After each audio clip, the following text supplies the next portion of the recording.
back to Wtf Rc Cars. So another nb4 video for you. I'll just take you through some of the settings, or the main settings of the ABS function, and then show you how to assign it to a button so you can turn it on and off. So basically the easiest way for me to show you is to have it with the nitro with the servo showing, so you should be able to see when the brake's active and what it's actually doing. But first off, so let's see if we can assign it. Try and find something I ain't got it assigned to.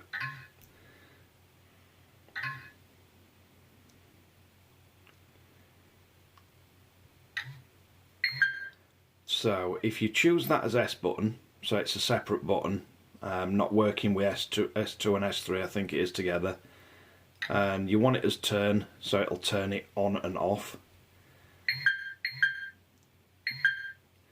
So let's see if that, yeah, that's done it. So you get the little ABS icon, so you know when it's on and off. You can also, let's have a look. So if we go into assign, so the two variable dials and the ones on the side, you can basically go in and set them to all the various different things of the ABS, the cycle length, everything. But that just depends whether you're really going to want to change them. It's more likely something that you'd change. You'll probably end up going through these settings, setting them to somewhere near what you like, and then you'll pick the ones that you want to attach to various dials to change. But let's get back into it. So your brake return, this is how far it will back off the brake. Now on a nitro, it's going to be important because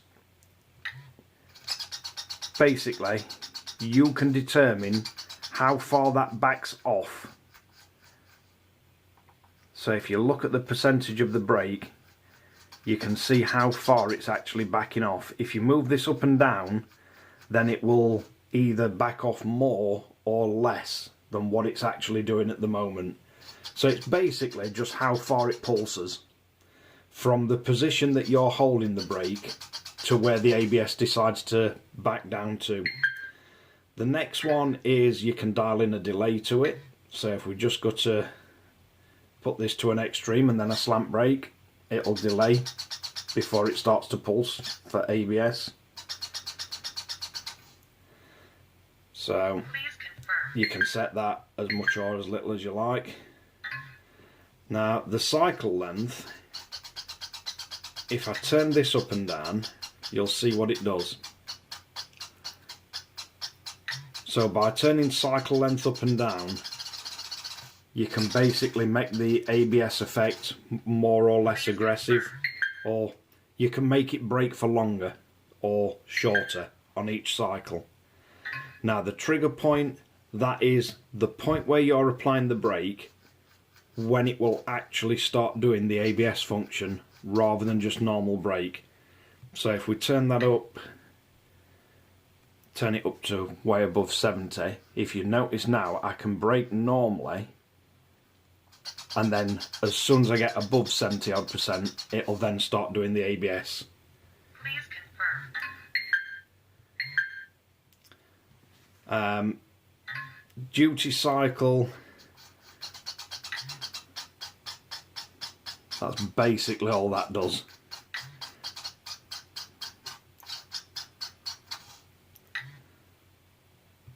So there's not a lot of settings to duty cycle, but it just affects the pulse rate.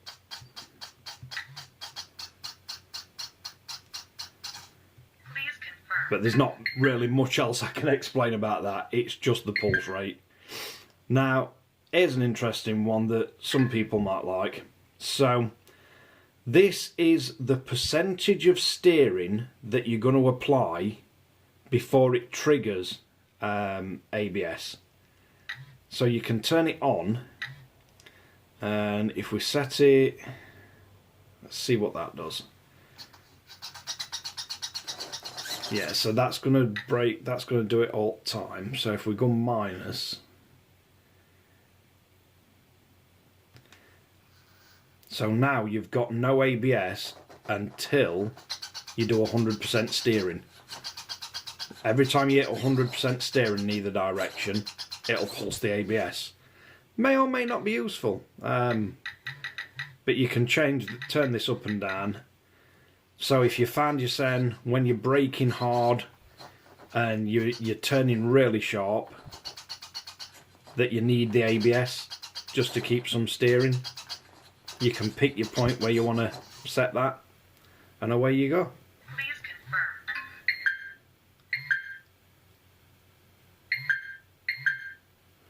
So again, that's how we've got it assigned to a button. If there was part of the ABS that you want to change and you want to be able to change it on fly, you can set that to one of the variable dials. So trigger point, duty cycle, how much it's returning, the delay, pretty much set what you want.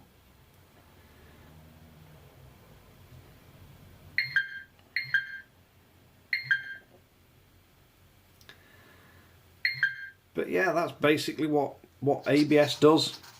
It will work with an ESC, but I just found it easier to show you how to set it up with a servo so you can visually see what it's doing. What I would do with an ESC,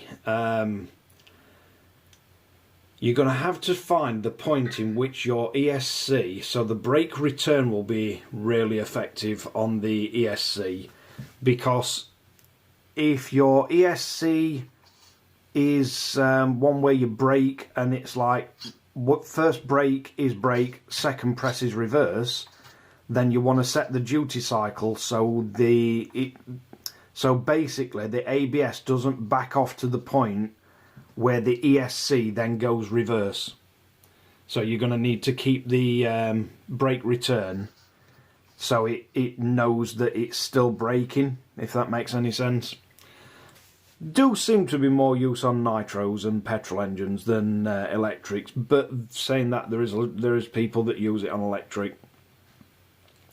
But hope that clears a few things up for you. Thanks again for watching Wtf Rc Cars. If you like and subscribe. Don't forget to hit the notification bell, and I'll catch you guys again.